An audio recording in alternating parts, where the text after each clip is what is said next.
Every morning, on the corner of Elm Street, people saw the same sight. A young woman, maybe in her early 20s, sat quietly on a park bench. Her clothes were worn, her hair unkempt, and she always had a small leather-bound notebook in her lap. She didn't beg, she didn't talk, she just sat there writing. To most, she was just another homeless person, invisible, forgotten. But what no one knew, what no one could have guessed, was that this girl once lived in a mansion, drove luxury cars, and had access to millions.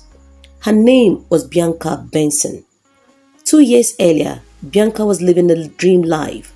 Her father, Benson Raymond, was a wealthy tech mogul, and Bianca was his only child. She had everything: the best education, designer clothes, endless travel, and a credit card with no limits. But Bianca never cared about money. What she loved was writing stories, poetry, journals. Her dream was to become an author. Her father disapproved. "Writers don't make money," he would say. "You need to run the company one day." But Bianca insisted on following her passion. After a heated argument, she walked out of their mansion with nothing but a backpack, her notebook, and the belief that if she could write something powerful enough, the world would hear her. That was the last time she saw her father. At first, she rented a small apartment and worked in a bookstore, writing at night. But months passed, and her manuscripts were rejected by publishers again and again.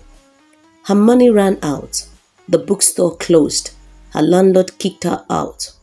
And just like that, Bianca found herself on the street. No friends, no family, no help. But she never stopped writing. Every day on that bench, she wrote a story about loss, about finding meaning without money, about how the world treats you when you have nothing. And one day, that story changed her life. An old man named Mr. Elliot passed the bench every morning. He worked at a small publishing firm and had worked the same part for 15 years. One morning, he noticed Bianca's notebook. He pursed.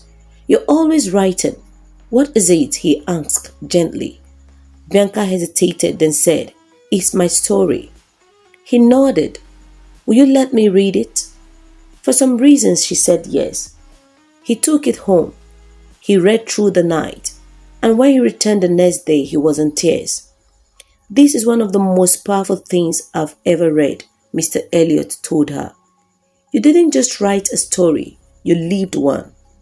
He offered to help publish it on the one condition: she had to trust him. Bianca agreed. Weeks later, her book was released, titled "The Girl on the Bench." It went viral. People were stunned by the raw truth in her writing. News channels picked it up. Influencers shared it. Celebrities endorsed it.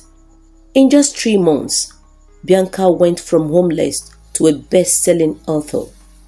And a bank account over $3.7 million in earnings.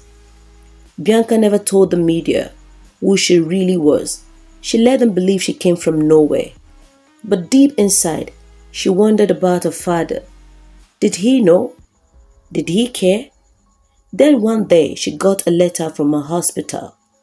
"Benson Raymond has suffered a stroke," the letter read. "He's asking for you every day." Bianca walked into his hospital room. He looked older, smaller. He held her hand. "I read your book," he whispered. "I'm sorry I didn't understand who you were before. You're stronger than I ever imagined." She forgave him, because pain can build walls, but forgiveness can break them. Today, Bianca Benson runs a foundation for young writers and homeless youth. She visits schools, teaches free workshops, and tells a story to anyone who will listen. She kept the bench in the park, not because she needed it, but because sometimes the place where you're broken is also the place where you begin to heal. If this story touched your heart, like, comment, and subscribe for more real life inspired stories.